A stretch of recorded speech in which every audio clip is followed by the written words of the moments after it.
আজকে আমি বিড়াল মেরে ফেলেছি আর আজকে আমার সামনে শুধু বিড়ালের ভিডিও আসে। আসসালামু আলাইকুম, কেমন আছেন সবাই? আশা করি ভালো আছেন। আমি আলহামদুলিল্লাহ ভালো আছি। শাহনাজ ব্লগ অ্যান্ড কুকিং আরেকটা লং ভিডিও নিয়ে আসলাম। প্রথমে কথাটা বলতে গিয়ে মনে হয় যে লাস্টে যে আমি যে ভয়েস দিতেছি ভয়েসটাই গুলায় গেতেছে, মানে এমন লাগতেছে। যাক, আমি একটা কথা শেয়ার করব যেটা বাস্তব কথা। ফুল ভিডিওটা না দেখে সবাই আবার কমেন্ট করবেন না। তো যাক, এই ভিডিওটা অনেক দিনের, ভিডিওটা একদমই শর্ট করে নিলাম। লং ভিডিও 3 মিনিটের মাত্র।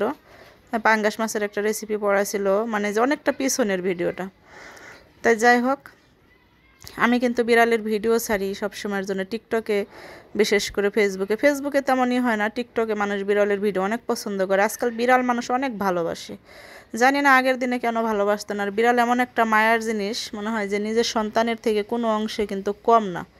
কার কাছে কেমন জানি না, আমার কাছে এরকমই মনে হয়।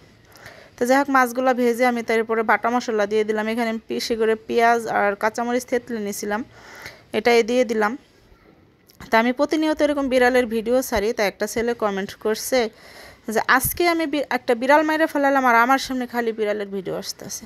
মানে যে এমন অবস্থা, টিকটকে রাগ চিহ্ন দেওয়া যায় না। পরে আমি বলছি, কেন মারলেন আপনি? কি ক্ষতি করছিল আপনার? পরে বলে যে আমি 2 মাস ধরে একটা কবুতরের বাচ্চাকে নিজের হাতে তুলে ধরে খাওয়ায় তারপরে বড় করছি, সুস্থ করছি, আর ও তাকে খেয়ে ফেলছে।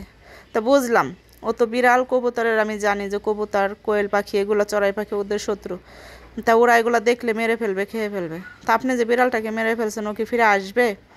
পরে বলছে, আপা আমি ইচ্ছা করে মারি নেই। তো ও খাইছে। পরে আমার এত রাগ হয়েছে, আমি বিড়ালটাকে বাইন্ধে রাখছিলাম। 40 মিনিট পরে আমি যেই খুলতে আসছি, আইসে দেখি বিড়ালটা মারা গেছে। মানে যে আমার এখনও গায়ের লোমগুলা দাঁড়ায় রয়েছে ওর কমেন্ট শুনে। ও যে জানি না আল্লাহ ওকে মাফ করবে কি না। আমি বলছি যে আপনি আল্লাহর কাছে তওবা করেন, কেননা বিড়াল মারার রাইট তো আপনাকে দেয় না। আপনার যে কবুতরটা চলে গেছে সে আসবে না। আমার বাসায় 2টা কোয়েল পাখি ছিল। আমার পুষ্প প্রথমের একটা এমনভাবে মানে যে মারলো, আমি কিচ্ছু বলিনি। তাই যাই হোক, আরেকটা পাখি কেমনভাবে মারছে, মানে যে পুরা পিছন টিছন একদম শেষ করে ফেলাইছে। আমি 1 মাস ভরে পাখিটাকে সুস্থ করছি। সুস্থ হওয়ার পরে যেদিন ও লাস্টে এমনভাবে নির্মমভাবে মারছে, ওটা দেখার মতো না। তা আমি শুধু আমার বিড়ালের দিকে তাকিয়েছিলাম, কিচ্ছু বলিনি। স্বাধীন এসে ওকে একটা থাপ্পড় দিছিল, তা আমি স্বাধীনকে রাগ করছিলাম। আর ওই ছেলেটা এই কাজটা করছে জানি না, তারপরে ছেলেটার জন্য বলবো যে আল্লাহ যাতে ওকে মাফ করে দেয়।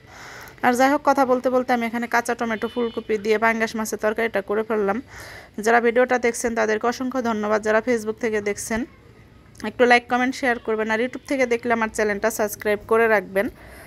আর ভিডিওটা কেমন হয়েছে অবশ্যই বলবেন। আর ছেলেটার জানি না কি হবে, তারপরেও বলছি যে আপনি আল্লাহর কাছে তওবা করেন। ভালো থাকবেন সবাই, আল্লাহ হাফেজ।